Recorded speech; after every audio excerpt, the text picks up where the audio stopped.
এখন আমরা দেখব লুন্ডে-গলের মতবাদ। এটা খুবই কমপ্লেক্স একটা টপিক, বাট এটার একটা ইজি ওয়ে আছে। বুঝতে গেলে আপনাকে কনসেপ্ট বুঝতে হবে। আমি কনসেপ্টের অ আ ক খ সব আপনাকে এখানে বোঝাবো। আপনি শুধু ঠান্ডা মাথায় প্রথমে বুঝবেন, নোট করা সব বন্ধ এখন, দেন আরেকবার ভিডিও দেখার সময় নোট করবেন, আপনি শিখবেন কিভাবে কি করা হয়।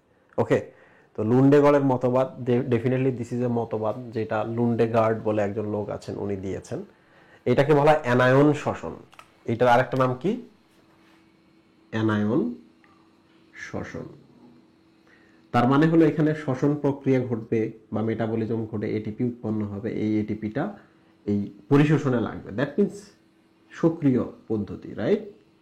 তাহলে আমরা এখন একটা দেখতেছি যেটা সক্রিয় পদ্ধতিতে বা সক্রিয় পরিশোষণ প্রক্রিয়া, যেখানে সক্রিয়ভাবে আপনি অ্যানায়নটাকে নিয়ে আসবেন, আর যে ক্যাটায়নটা থাকবে এই ক্যাটায়নটা কিন্তু নিষ্ক্রিয় পদ্ধতিতে অটোমেটিকলি শোষিত হবে। তাহলে বলো তো, লুন্ডে-গর্ডের মতবাদে তুমি যদি কোনো কিছু আয়ন পরিশোষণ করতে চাও, তোমাকে কোনটা আনতে হবে আগে? অ্যানায়নটা। অ্যানায়ন যদি নিয়ে আসো, ওই অ্যানায়নকে নিউট্রাল করার জন্য ক্যাটায়ন অটোমেটিকলি চলে আসবে। ওকে, তাহলে একসাথে দুইটা শোষিত হচ্ছে। তো অ্যানায়নটা আনতে গিয়ে অ্যাকচুয়ালি তোমাকে এই সক্রিয় মানে এটিপি খরচ করতে হবে, আর এটিপি খরচ করতে হলে তোমাকে শ্বসন প্রক্রিয়া এটিপি তৈরি করতে হবে। ওকে, তো কেমনে কি হয় আমি প্রথমে একটা বেসিক কনসেপ্ট দিই। ধরা যাক এইটা হচ্ছে কোষ। কি এটা? কোষ। তো তোমরা তো জানো কোষ ঝিল্লিগুলো হচ্ছে ডাবল লেয়ার। কোষ ঝিল্লিগুলো কি? By layer. এইরকম ফসফোলিপিড থাকে, এইরকম ফসফোলিপিড থাকে। আমরা অল্প একটু অংশ এইরকম বাই লেয়ার করলাম। তো এই যে এখানে 1 2 3 তিনটা কেমিক্যাল থাকে। এই কেমিক্যালগুলোর নাম হলো সাইটোক্রোম। কি নাম? সাইটোক্রোম। ক্রোম মানে হচ্ছে রঙিন বা রং, আর সাইট মানে হচ্ছে কোষ। তাহলে একটি কোষের কোষ ঝিল্লিতে রঙিন কেমিক্যালগুলোর নামই হলো সাইটোক্রোম। ওকে, এই রঙিন কেমিক্যাল এখানে আমি তিনটা দিয়েছি, এই তিনটা রঙিন কেমিক্যালই হচ্ছে সাইটোক্রোম। একটু খেয়াল করো, এই সাইটোক্রোমের মধ্যে কিন্তু ধরা যাক এটা একটা কেমিক্যাল, এর মধ্যে কিন্তু আয়রন থাকে। কি থাকে? আয়রন থাকে। এবং আয়রনটা কি অবস্থায় থাকে? 3+ অবস্থায় থাকে। আয়রনটা কি অবস্থায় থাকে? 3+ অবস্থায় থাকে। তো তুমি যদি এতটুকু বোঝো তাহলে আর তোমার কোনো চিন্তা নাই। তাহলে আমরা এক কাজ করি, এই জিনিসটার আমরা এখানে একটা ডিটেইল ছবি অঙ্কন করি। আমরা শুধু এখন এইটা করব, এই অংশটা দেখবো, ঠিক আছে? সো আমরা এক কাজ করি, এইটা একটা হচ্ছে কোষ ঝিল্লির এই লেয়ারটা, এইটা হচ্ছে এই লেয়ারটা। আরো বড় করি আমরা, সরি, বড় করি। তো এই যে এটা অ্যাকচুয়ালি কোষ ঝিল্লি। তাহলে বলো তো এই অঞ্চলটা কি? কোষের অভ্যন্তর, ভেতর অঞ্চলটা আর কি। তাহলে এই যে অঞ্চলটা এইটা রাইট। আর এই অঞ্চলটা কি? কোষ ঝিল্লির বাইরের অঞ্চল। তাহলে এইটা হলো কোষের বাহির অঞ্চল, রাইট? আর কোষের বাহির অঞ্চল বলতে মাটি বোঝায়, ঠিক কিনা? তাহলে তোমার কাজ হলো কোষের এই বাইরের অঞ্চল থেকে, মাটি থেকে এই মেমব্রেনটা ভেদ করে এখানে যাইতে হবে, নিয়ে যাবা কি একটা অ্যানায়ন, এবং অ্যানায়নটা তোমাকে সক্রিয় পদ্ধতিতে নিয়ে যেতে হবে। আর তোমাকে হেল্প করবে কি? এই তিনটা কেমিক্যাল। কেমিক্যালগুলোর নাম কি? সাইটোক্রোম। সাইটোক্রোম হলো একটা রঙিন পদার্থ বা রঙিন কেমিক্যাল যারা কোষ ঝিল্লিতে থাকে, এবং সাইটোক্রোমের ভেতরে সবসময় আয়রন থাকে। আয়রনটা ফেরিক ফর্মে থাকে। অ্যাকচুয়ালি এই যে 3+ অবস্থায় আছে ওই অ্যাকচুয়ালি নিয়ে যায়, ঠিক আছে? তাহলে বলো তো, এটা কোষ ঝিল্লি না, এটা এটা ভেতরের অঞ্চল, এটা মাটি, রাইট? তাহলে তোমাকে এখন তিনটা সাইটোক্রোমের কথা চিন্তা করতে হবে। হেয়ার ইজ সাইটোক্রোম একটা, এই যে এখানে আরেকটা সাইটোক্রোম, এখানে আরেকটা সাইটোক্রোম, ঠিক আছে? বেটার হয় আমি যদি আরেকটু বড় করি। তাহলে হেয়ার ইজ সাইটোক্রোম, এখানে একটা সাইটোক্রোম, এখানে একটা সাইটোক্রোম। এবং সাইটোক্রোমে কি অবস্থায় থাকে? কি অবস্থায় থাকে? ফেরিক ফর্মে একটা আয়রন থাকে। তো দেখো এই সাইটোক্রোমগুলো কিন্তু নাম আছে। এটার নাম হলো সাইটোক্রোম বি, সাইটোক্রোম বি, এটার নাম সাইটোক্রোম সি, এটার নাম হচ্ছে এ। Baby, child, adult. মায়ের পেট যদি আমরা ভাবি, কোষ অভ্যন্তর এই অঞ্চলটা মায়ের পেট। তো মায়ের পেট থেকে প্রথম বেবি জন্ম নেয়, বেবির পর বেবিটা চাইল্ড হয়ে যায়, শিশু হয়, শিশুটা পরবর্তীতে অ্যাডাল্ট হয়। তার মানে এই যে পৃথিবীর জন্য সে কি হয়? অ্যাডাল্ট হয়ে গেল। তো সাইটোক্রোম কয়টা এখানে কাজ করতেছে? তিনটা। ভেতর থেকে বাইরের দিকে baby, child, adult. Baby, child, adult মানে বি, সি এবং এ। এবং সাইটোক্রোমে কি থাকে আমি যেখানে লিখি, সাইটোক্রোম কি থাকে? আয়রন থাকে। কি অবস্থায়? 3+। আয়রন কি অবস্থায় থাকে? 3+।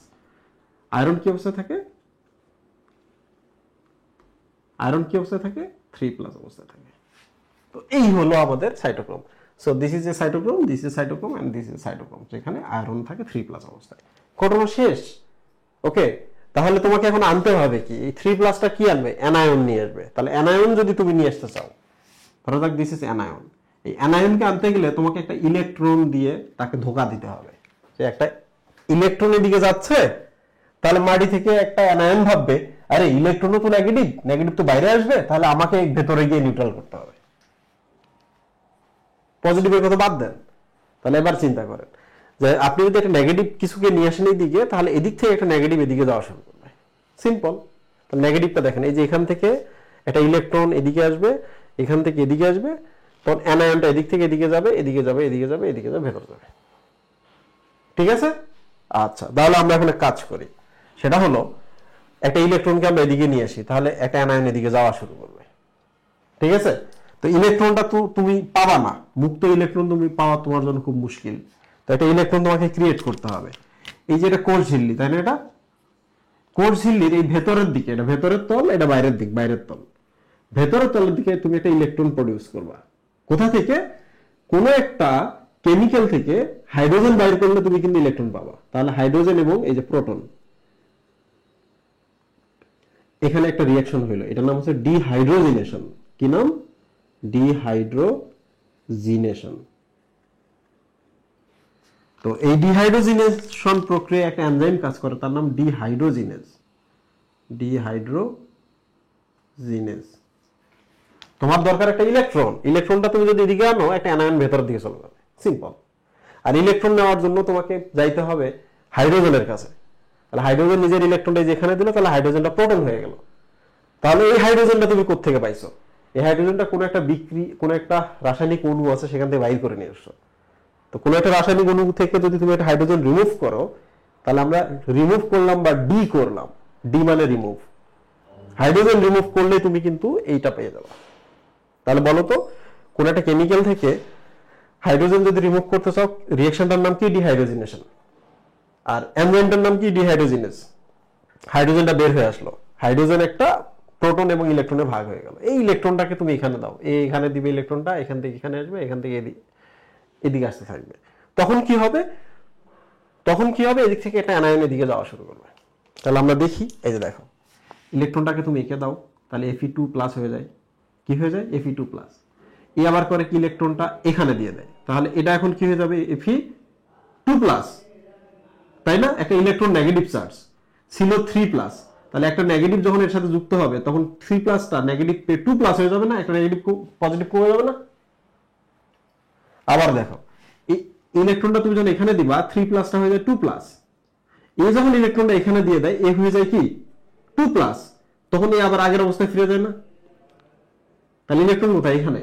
এবার এই ইলেকট্রনটা এঁকে দেয়, এ যখন ইলেকট্রনটা ছেড়ে দেয়, তখন এ আবার কিন্তু আগের অবস্থায় ফিরে যায় 3+। আর ইলেকট্রনটা যখন সে পায়, তখন সে আবার কিন্তু 2+ হয়ে যায়। রাইট? তোমরা কিন্তু এটা সবাই জানো যে Fe3+ মানে হলো এখান থেকে অলরেডি 3টা ইলেকট্রন গন। তুমি যদি এখন একটা 3টা ইলেকট্রন এখানে নিয়ে এসো, তাহলে কিন্তু এই 3+টা আর থাকবে না ফেরত দিলে। আবার দেখো, Fe3+ তুমি তখনই পাবা যখন এখান থেকে 3টা ইলেকট্রন বাইর করবা। তো তুমি যদি একটা ইলেকট্রন দাও এখানে, কয়টা? একটা, তাহলে কি হবে? তাহলে সে বলবে কি, এখন আমি 2+ অবস্থায় আছি, আমার আসলে 2টা ইলেকট্রন চলে গেছে। কয়টা? বলবে 2টা ইলেকট্রন চলে গেছে। ব্যাপারটা খুবই সিম্পল, তোমরা এটা সবাই জানো কেমিস্ট্রি থেকে। তাহলে আমরা শিখলাম যে এখান থেকে ইলেকট্রনটা যদি আমি এঁকে দেই, 3+ আয়রনটা তখন 2+ হয়ে যায়। ও যখন ইলেকট্রনটা এঁকে দিয়ে দেয়, তখন আয়রনটা আবার আগের অবস্থায় ফিরে আসে, যে আমি একটা নিয়ে 3+এ 2+ হয়েছিলাম, এখন দিলাম, আবার 3+এ ফেরত যাবো। যখন এ পায়, তখন এ কিন্তু 3+ থেকে 2+ হয়ে যায়। রাইট? ও যখন আবার ছেড়ে দেয় ইলেকট্রনটা, তখন আবার 3+এ ফেরত যায়, তখন এ হয়ে গেল 2+। এখন সে কি করবে? দেখো, সে এখন আবার ইলেকট্রনটা ছেড়ে দিবে। এই যে ইলেকট্রনটা এখানে চলে আসলো, যখন ইলেকট্রনটা ছেড়ে দিল, এ কি আবার আগের অবস্থায় ফেরত যাবে না? শোনেন, সাইটোক্রোমে যে আয়রনগুলো থাকে, সেই আয়রনগুলো সবসময় 3+ থাকতে চায়, ইলেকট্রন দিবেন ওরা ছেড়ে দিবে, দিবেন ছেড়ে দিবে, দিবেন ছেড়ে দিবে। তাহলে ইলেকট্রনটা এখন কোথায় আসলো? এখান থেকে এখানে, এখান থেকে এখানে, এখানে এই যে ছেড়ে দিল। তাহলে এবার বলেন তো ইলেকট্রনটা যদি এই 3টা থেকে এখানে চলে আসে, সবগুলো আবার আগের অবস্থায় ফিরে যাবে না? ছিল 3+, এখন এগুলো কি 3+ অবস্থায় আছে, তাই না? এই যে দেখেন ইলেকট্রনটা যখন আসতেছিল, নেগেটিভ চার্জ না এটা, তখন একটা অ্যানায়ন ভাবতে চারি কি ভাবতেছে যে নেগেটিভ ইলেকট্রন আসতেছে, তাহলে এ তখন এখান থেকে এখানে যাবে, এখান থেকে এখানে, এখান থেকে এখানে, এখানে গিয়ে আর ব্রেক করতে পারবে না, এখানে চলে যাবে, অ্যানায়নটা ভেতরে চলে আসলো। আমি আরেকবার বলছি, ইলেকট্রনটা যখন এখান থেকে এখানে যায়, ও টের পায় যে একটা নেগেটিভ আয়ন বাইরে আসতেছে, আমাকে এখন রওনা দিতে হবে। ইলেকট্রন যখন এখানে আসে তখন সে এখান থেকে এখানে আসে, ইলেকট্রন যখন এখানে যায় তখন সে এখানে যায়। ইলেকট্রনটা আবার করে কি বাইরে না গিয়ে এখানেই থাকে, কিন্তু অ্যানায়ন ব্রেক করতে পারে না, ভেতরে চলে যায়। এখানে আমি একটু ব্যাপারটা বলি যে কেন ইলেকট্রনটা বাইরে গেল না, অ্যানায়ন যেমন বাইরে চলে গেল, কোষের ভেতরের দিকে চলে গেল। এর কারণ হলো ইলেকট্রনকে বহন করার জন্য সবসময় একটা করে ট্রান্সপোর্ট সিস্টেম লাগে। ইলেকট্রনকে বহন করতে গেলে ট্রান্সপোর্ট সিস্টেম লাগে। ট্রান্সপোর্ট সিস্টেম ছাড়া ইলেকট্রন কখনোই কোথাও যাবে না, বুঝতে পারছেন? তো ইলেকট্রন ট্রান্সপোর্ট করার জন্য এখানে আয়রন আছে, ইলেকট্রনটা এখানে চলে আসবে। এখন কি হবে দেখেন, এই যে প্রোটনটা তুমি তখন ছেড়ে গেছো না, ইলেকট্রনটাকে তো এই পাশে নিয়ে আসলা, এই প্রোটনটা এখন এখানে চলে আসবে, এই যে আসলো। তাহলে ইলেকট্রনটা এই পাশ দিয়ে এখানে আসলো, প্রোটনটা এখানে আসলো, বাইরে থেকে একটা মাটি থেকে একটা অক্সিজেন চলে আসবে, মাটি যে পানি আছে। তাহলে এরা তিনজন মিলে পানি তৈরি করে, ঠিক আছে? এরা তিনজন মিলে কি করে? পানি। কিভাবে তৈরি করে আমি বলি। এখানে অলরেডি প্রোটন চার্জিত অবস্থায় এই ইলেকট্রনটা অক্সিজেনের সাথে যুক্ত হয়, তাহলে অক্সিজেনটাও চার্জিত হয়ে যায়, তাহলে চার্জ এবং চার্জ পরস্পরের সাথে যুক্ত হয়ে পানি তৈরি করে। তাহলে প্রশ্ন এখানে অনেকগুলো আছে, আমি এক এক করে আগে করি, তারপর আমি এটা ডিটেল বোঝাবো। আমাদের কিন্তু পড়া শেষ হয়ে গেছে, কিন্তু এটা ডিল করে লিখতে হয়, ঠিক আছে? দেখো, প্রশ্ন হলো যে সাইটোক্রোম পাম্প লুন্ডেগড়ের মতবাদে কারা ইলেকট্রন পরিবহন করে? সাইটোক্রোম। যেহেতু সাইটোক্রোম একটা থেকে আরেকটাতে পাঠায়, that is call pump. Pump হলো একটা মেশিন যারা মাটির নিচ থেকে পানি উপরে তোলে। তাহলে সাইটোক্রোমও এখানে কি করতেছে? বাইরের অ্যানায়নটাকে ভেতরে আনতে সাহায্য করতেছে। এক জায়গার জিনিস আরেক জায়গায় নিয়ে যাওয়া মানে পাম্পিং করা, পাম্পিং করা। হার্টের মধ্যে ব্লাড আছে, হার্ট চাপ দিল, ব্লাড বের হয়ে চলে গেল। তাহলে হার্টের ব্লাড ভেতর থেকে বাইরে যখন চলে গেল, দিস ইজ কল পাম্পিং। ঠিক তেমনি এই সাইটোক্রোমগুলোর জন্য কিন্তু অ্যানায়নটা এখান থেকে আরেক জায়গায় চলে যায়, দিস ইজ কল পাম্পিং। তাহলে বলো তো এবার আমাকে, লুন্ডেগার্ড যে মতবাদটা দিয়েছেন সেটার আরেক নাম কি? সাইটোক্রোম পাম্প মতবাদ। যেখানে সাইটোক্রোম থাকে, সাইটোক্রোম 3টা, এবং এই 3টা মিলে কি করে?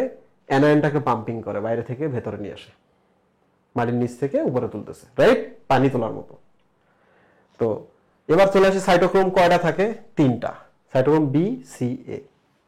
ভেতর থেকে বাইরের দিকে, মানে কোষের অভ্যন্তরের দিকে যে অঞ্চলটা আছে কোষ ঝিল্লির, সেখানে বি, মাঝখানে সি, মাঝখানে বামে হচ্ছে এ, বাইরের তলে। তাহলে এটা যদি কোষ ঝিল্লি হয়, বলতো কোষ ঝিল্লির এই অঞ্চলটার নাম কি? কোষ ঝিল্লির ভেতরের তল। এই অঞ্চলটার নাম কি? বাইরের তল। কোষ ঝিল্লির বাইরের তল। তাহলে এবার বলো, ভেতরের তলের দিকে কি আছে? Cytochrome B. বাইরের তলের দিকে কি আছে? Cytochrome A. তো যাই হোক না কেন, যে সাইটোক্রোমই হোক না কেন, সেই সাইটোক্রোম নামক কেমিক্যালটার ভেতরে কারা থাকে? আয়রন থাকে। আয়রন কি অবস্থায় থাকে? ফেরিক ফর্মে থাকে, Fe3+।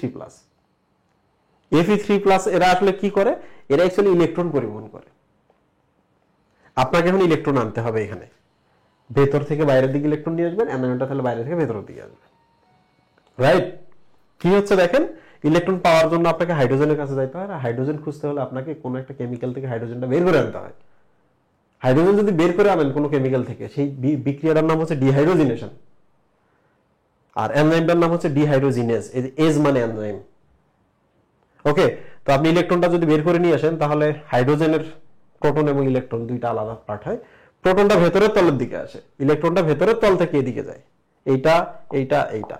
ও যখন কোনো ফেরিকের সাথে যুক্ত হয়, ফেরিকটা তখন ইলেকট্রন বা একটা নেগেটিভ পেয়ে একটা পজিটিভ কমে যায়, 2+ হয়ে যায়। ও একে দেয়, তখন ও আবার 3+ হয়, এ তখন 2+ হয়। এই ইলেকট্রনটা যখন এখানে এখানে দেয়, এ আবার 3+ হয়ে যায়, এ হয়ে যায় 2+। এ যখন ছেড়ে দেয়, তখন সে আবার 3+ হয়ে যায়, আগের স্টেটে ফিরে যায়, আর ইলেকট্রনটা নিচে চলে আসে। এই সময় অ্যানায়নটা বাইরে থেকে ভেতরের দিকে চলে যায়, রাইট? তাহলে দেখেন অ্যানায়ন যখন ভেতরে চলে যাবে, ভেতরে একটা অ্যানায়ন বাড়লো, তাহলে একটা ক্যাটায়ন বাড়াইতে হবে ভেতরে। তো তুমি K+ও লিখতে পারো, M+ও লিখতে পারো। তাহলে এইটা গেল, দেখেন কোন প্রক্রিয়ায়? সক্রিয় প্রক্রিয়ায়, কারণ এখানে কিন্তু এটিপি খরচ আছে।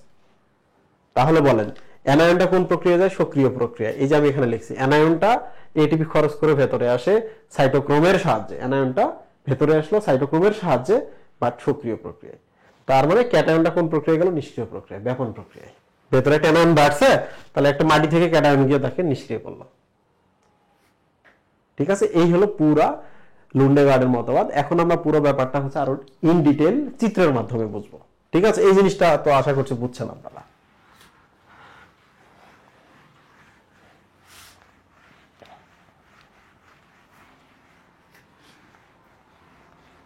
সো আমরা এবার নতুন করে এই যে এই অংশটা আর্ট করব। সো দিস ইজ কোর ঝিল্লি, দিস ইজ সাইটোক্রোম, কি এটা? বেবি cytochrome B, this is cytochrome C, and this is cytochrome A, তাই না? ঠিক কিনা? ধরা যাক সাইটোক্রোম বিতে একটা আয়রন আছে, আয়রনটা কি অবস্থায় আছে? 3+ অবস্থায় আছে। তাহলে আয়রনের সাথে আমরা একটা ইলেকট্রন দিব, তাহলে এই যে ভেতরের তলের দিকে লিখতে হবে কিন্তু এরকম করে। এটা একটা কোষ ঝিল্লি, এই যে এই অংশটা, এটা হলো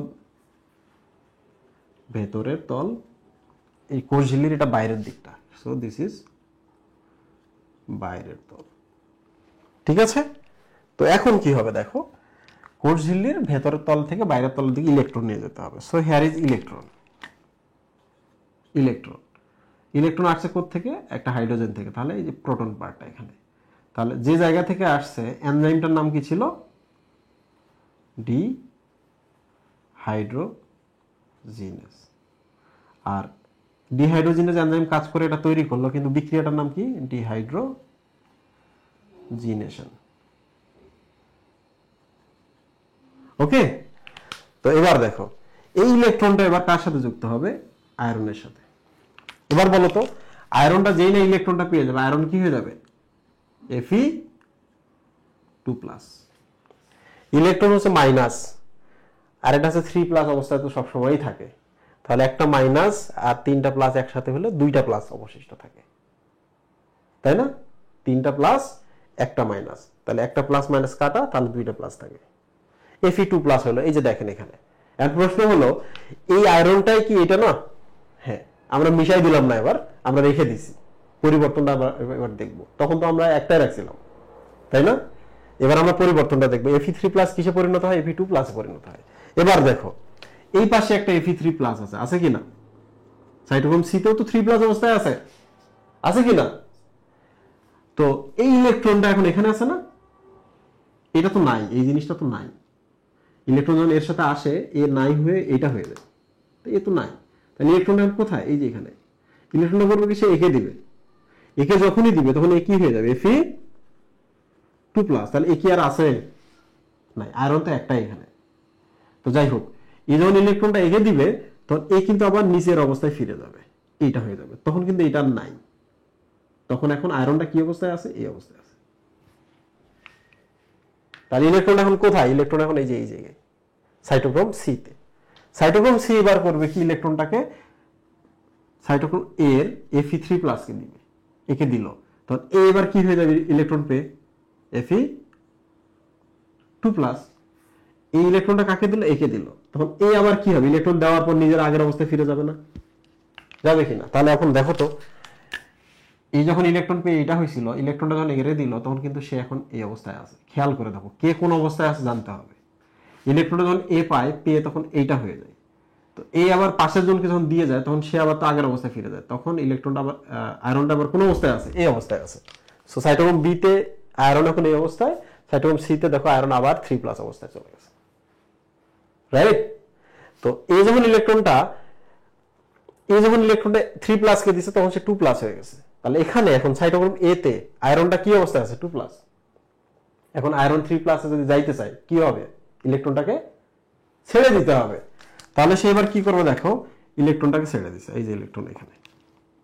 তাহলে সে এখন নিজে কোন অবস্থায় চলে যাবে, Fe3+, মানে নিজের যে আদি অবস্থাতে চলে গেল। দেখো তো সব সাইটোক্রোম আগের অবস্থায় চলে আসছে কিনা, Fe3+ অবস্থায় চলে আসছে।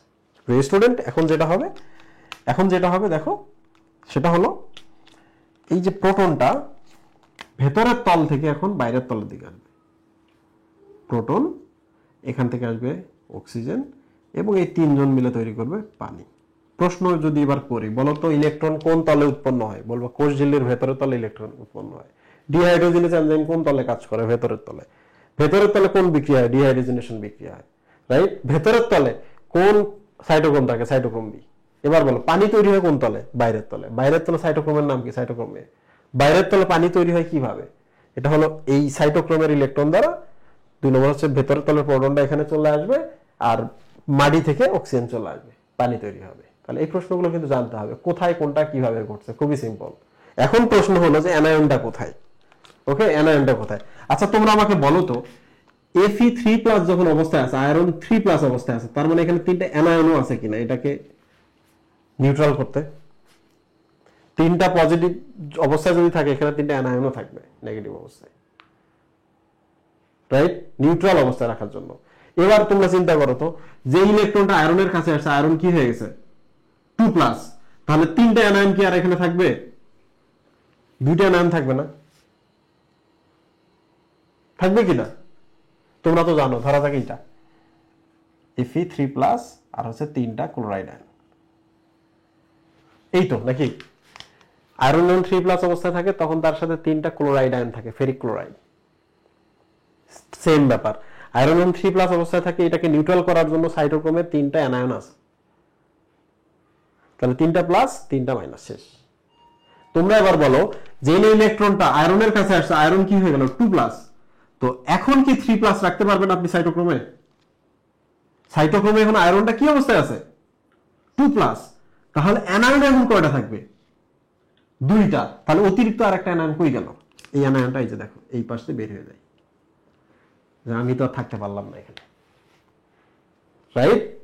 তাহলে আমরা অন্য জায়গাগুলো দেখি, এখানেও 3টা অ্যানায়ন আছে, এই যে এখানেও 3টা অ্যানায়ন আছে, ঠিক আছে? তাহলে একটা অ্যানায়ন বাইরে চলে গেছে। এই এখন যখন ইলেকট্রনটা এঁকে দিল, এ তো এখন 2+ অবস্থায় চলে গেল।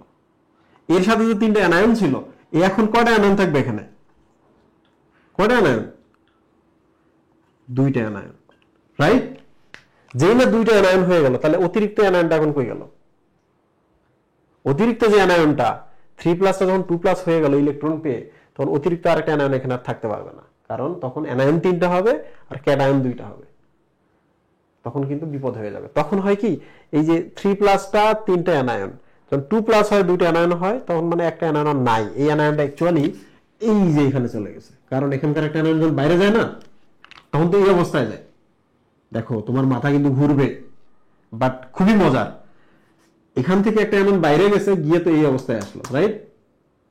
এই যখন ইলেকট্রনটা এখানে ছেড়ে দিল, তখন কি সে আবার Fe3+টা 2+ 3+, ইলেকট্রনটা যখন এখানে দিয়ে দেয়, Fe3+টা তখন কি অবস্থায় আসে? Fe2+টা যখন ইলেকট্রনটা এঁকে দেয়, তখন Fe2+টা আবার কি হয়ে যায়? 3+। কিন্তু 2টা অ্যানায়নও তো এখানে চলে আসবে, আসবে কিনা? তাহলে একটা অ্যানায়নের ঘাটতি হলো না? আবার দেখো, 3+টা যখন 3টা অ্যানায়ন নিয়ে থাকে এখানে, এদিকটা ভুলে যাও, 3+টা 2+ হয়ে গেল, অ্যানায়ন একটা বের করে দিয়ে 2টা অ্যানায়ন এখানে হয়ে গেল। এই যখন আবার এই অবস্থায় ফিরে আসে, Fe3+, 2+টা তখন হয়ে যায় 3+, ঠিক কিনা? কিন্তু অ্যানায়ন তখন তো 2টা আসতেছে এখানে, তাহলে একটা অ্যানায়নের ঘাটতি হবে না? এই অ্যানায়নটাই যে এখান থেকে এখানে আসে। তার মানে Fe3+ এর যে 3টা অ্যানায়ন, Fe3+ যখন 2+ হয়ে যায়, তখন একটা অ্যানায়ন মাইনাস করতে হবে, এই মাইনাসটা এই যে এখানে চলে আসে,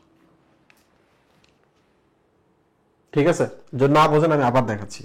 এখন বল এই অবস্থায় আছে কিনা সাইটোক্রোম সি? আছে কিনা?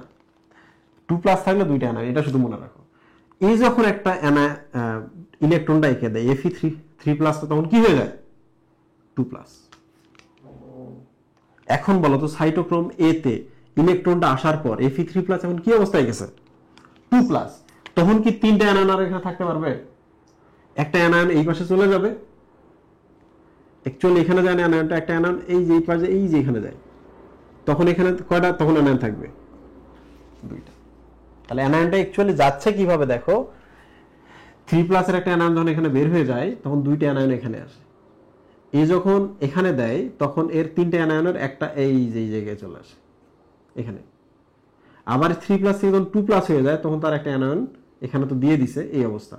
এবার দেখো এ যখন 3+ থেকে 2+ অবস্থায় যায় তখন তার একটা অ্যানায়ন এই পাশ দিয়ে এই যে এখানে দিয়ে দেয়, তখন আবার দুইটা অ্যানায়ন এখানে চলে আসে।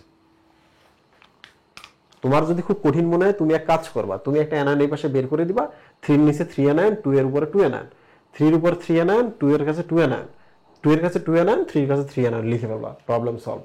আচ্ছা আমরা এই জায়গায় চলে আসি, যখনই এইটা নিজের ইলেকট্রনটা ছেড়ে দেয় তখন কিন্তু দেখো এই 2+ অবস্থায় আছে, এখানকার অ্যানায়ন তো চলে গেছে ওদিকে একটা, রাইট? আমি একটু এখানে ছোট করে একটু বলি, Fe3+ অবস্থায় আছে তিনটা, Fe3+ অবস্থায় আছে, ঠিক আছে? তাহলে এবার দেখো এখানে হচ্ছে তিনটা অ্যানায়ন, তিনটা অ্যানায়ন, তিনটা অ্যানায়ন, এই তো, রাইট? তো এবার বলো তো যখন ইলেকট্রনটা সে পায় তখন এর 2+ হয় না, তখন একটা অ্যানায়ন বেশি হয়ে গেল না, একটা অ্যানায়ন এই পাশে যায়, তখন সে কি হয়ে যায়? 2 অ্যানায়ন হয়ে যায়। এই যে একটা অ্যানায়ন জাস্ট বের হয়ে গেল। এবার আমরা একটু চিন্তা করি, এই ইলেকট্রনটা একে দিয়ে দেবে, তখন এই কি 2+ হবে না? তখন কি আর একটা অ্যানায়ন এখানে থাকতে পারবে অতিরিক্ত? পারবে না, তখন এও কি হয়ে যাবে? 2 অ্যানায়ন। তাহলে একটা অ্যানায়ন এখান থেকে মাইনাস হলো না? এই মাইনাসটা কোথায় যাবে জানেন? এই যে এখানে যাবে। কেন যাবে দেখেন, এই যখন ইলেকট্রনটা একে দেয় তখন সে আবার কি হয়ে যায়? 3+। তখন আবার এখানে কি তিনটা অ্যানায়ন হইতে হবে না? তাহলে এর অ্যানায়নটা এখানে চলে আসে, এই দেখো ও আবার নিজের অবস্থায় ফিরে গেল। যদি না বোঝেন আরেকবার দেখেন, 2+ অবস্থায় আছে, ইলেকট্রনটা যখন একে দেয়, ইলেকট্রনটা যখন একে দেয় তখন সে কি হয়ে যায়? 2+। তখন এর অলরেডি অ্যানায়ন কয়টা? তিনটা। তাহলে একটা সে বাধ্য হয়ে কাকে দেবে? একে দেবে, তখন সে কি হয়ে যাবে? 2 অ্যানায়ন। তাহলে এখানে যখন একটা আসলো তখন এটা কি হয়ে যাবে? 3 অ্যানায়ন। তো ইলেকট্রনটা যখন একে দিছে কি নিজেও 3 অ্যানায়ন 3+ অবস্থায় গেছে কিনা? ইলেকট্রনটা যখন এখান থেকে এখানে দেয় তখন সে আবার আগের অবস্থায় গেছে কিনা? এই যে আগে যেরকম হয়েছে সেম ব্যাপার। তার মানে এরা যখন 3+ থেকে 2+ একটা অ্যানায়ন ডানে যেতে হবে, এই যখন আবার দেখেন ইলেকট্রনটা এখানে ছেড়ে দিবে, ছেড়ে দিল, তখন সে এবার কি হয়ে যাবে? 3+। তখন প্রশ্ন হলো একে এখন অ্যানায়ন কে দিবে? 2+ অবস্থায় আছে, একে অ্যানায়ন দেওয়ার জন্য এই যে বাইরে থেকে একটা অ্যানায়ন আসে, এই যে বাইরে থেকে, এই যে বাইরে থেকে একটা অ্যানায়ন এখানে আসে, যেটা আমরা এখনই দেখাবো। তো এবার বলো তো এই জায়গায় তিনটা অ্যানায়নের একটা কিন্তু বাইরে ভেতরে চলে গেছে, তোমার দরকার ছিল তুমি নিয়ে গেছো, আর এখানে যেতে একটা ঘাটতি ক্রিয়েট হয়েছে এই ইলেকট্রনের যাতায়াতের জন্য, একটা অ্যানায়ন বাধ্য হয়ে বাইরে থেকে এখানে চলে আসে। তাহলে একটা বাইর করে দিছো বলে একটা এখানে আসতেছে, আর পুরো ব্যাপারটা কে করতেছে? ইলেকট্রন করতেছে। কার সাহায্য নিয়ে করতেছে? আয়রনের। আয়রন কি? সাইটোক্রোমের একটা ফেরিক ফর্ম, ঠিক আছে? সিম্পল। তো ওইটাই অ্যাকচুয়ালি এখানে যখন কমপ্লেক্স আকারে দেখানো হচ্ছে তখনই তোমার মাথাটা গেছে খারাপ হয়ে, আমি তো বলছি মাথা খারাপ হয়ে যাবে। আচ্ছা, সো এবার দেখো Fe2+ আছে কয়টা? দুইটা অ্যানায়ন। Fe2+ যখন একটা ইলেকট্রন ছেড়ে দেয় এ কি হয়ে যাবে? 3+। তাহলে দুইটা অ্যানায়ন এবার হয়ে যাবে তিনটা অ্যানায়ন। কেমনে? এই যে এখান থেকে একটা অ্যানায়ন এসে এখানে তিনটা অ্যানায়ন হয়ে যাবে, রাইট? সিম্পল। তাহলে প্রশ্ন হলো যখন একটা অ্যানায়ন এখান থেকে এখান থেকে এখান থেকে, আগে তো একটা গেছেই, গেছে দেন ঘাটতি ফিল আপ আছে, গেছে দেন ঘাটতি ফিল আপ আছে, গেছে দেন ঘাটতি ফিল আপ আছে, কারণ একই সময় কিন্তু একটা ইলেকট্রন আসে না, বারবার ইলেকট্রন আসে, বারবার ইলেকট্রন আসে, বারবার ইলেকট্রন আসে, আর বারবার অ্যানায়ন বাইর হয়, বারবার অ্যানায়ন বাইর হয়, আর বারবার অ্যানায়ন ঢোকে, অ্যানায়ন ঢোকে, অ্যানায়ন ঢোকে। আর যখন ভেতরে অ্যানায়ন যাবে এই যে নিচ দিয়ে একটা এখানে তোমাকে ক্যাটায়ন লিখতে হবে, যেটা নিষ্ক্রিয় প্রক্রিয়া বা ব্যাপন প্রক্রিয়ায় যায়, ঠিক আছে? সো দিস ইজ লুন্ডেগার্ডের মতবাদ। This is not complex, this is beauty. এটা একটা চমৎকার সৌন্দর্য, যদি একবার বুঝে ফেলো তোমার মজা লাগা শুরু হবে। ওকে, সো আশা করছি আপনারা বুঝতে পেরেছেন। আমি আরেকবার বলি, শুধু এইটা করবেন, সেটা হলো সাইটোক্রোম পাম্প মতবাদের আরেক নাম হচ্ছে অ্যানায়ন শোষণ মতবাদ, কারণ এখানে অ্যানায়নটা তুমি সক্রিয় প্রক্রিয়ায় নিয়ে আসো আর শ্বসনের মাধ্যমে ওই সক্রিয় প্রক্রিয়ায় এটিপিটা তৈরি করো। এখানে সাইটোক্রোম লাগে, সাইটোক্রোম অ্যাকচুয়ালি কোষ ঝিল্লিতে থাকে, এটা একটা রঙিন পদার্থ, সাইটোক্রোম বি সি এ, ভেতর থেকে বাইরের দিকে, বেবি চাইল্ড অ্যাডাল্ট, তিনটা লাগে। সাইটোক্রোমে থাকে আয়রন, আয়রনটা সবসময় ফেরিক ফর্মে থাকে। ইলেকট্রন যদি দাও সাথে সাথে সে পাশের জনকে দিয়ে নিজে আবার 3+ ফিরে আসে। ওকে, ইলেকট্রন যদি আবার একে দাও এর সাথে সাথে পাশের জনকে দিয়ে আবার 3+ ফিরে আসে। এই যে ইলেকট্রন যাতায়াত করতেছে, চার্জের পার্থক্য হচ্ছে আর অ্যানায়নের ঘাটতি ক্রিয়েট হচ্ছে তখন, রাইট? তো এখানে একটু আমরা দেখি Fe3+ আর Fe2+। তোমাকে এখন শুধু জানতে হবে কোনটা জারিত লৌহ কোনটা বিজারিত লৌহ, রাইট? তাহলে এবার তোমরা আমাকে বলো যে এই যে এই জায়গায় কোনটা জারিত আর কোনটা বিজারিত, কোনটা জারিত কোনটা বিজারিত। ইলেকট্রন ছাড়ন মানে জারণ, রাইট? তো এইটা শুধু মনে রাখবে, ইলেকট্রন ছাড়ন, যে ইলেকট্রন ছাড়বে ওই জায়গায় জারণ ঘটবে। তো যাই হোক, আমি এইটা তোমাদের বলবো না, তোমরা এখন বই দেখে এটা ঠিক করে নেবা কোনটা বিজারণ মানে বিজারিত লৌহ কোনটা জারিত লৌহ। কারণ বইয়ের ক্ষেত্রে কিন্তু Fe3+ Fe2+ বলা নাই, বারবার বলছে জারিত লৌহ বিজারিত লৌহ। সেইটা হোমওয়ার্ক। থ্যাংক ইউ, আল্লাহ হাফিজ।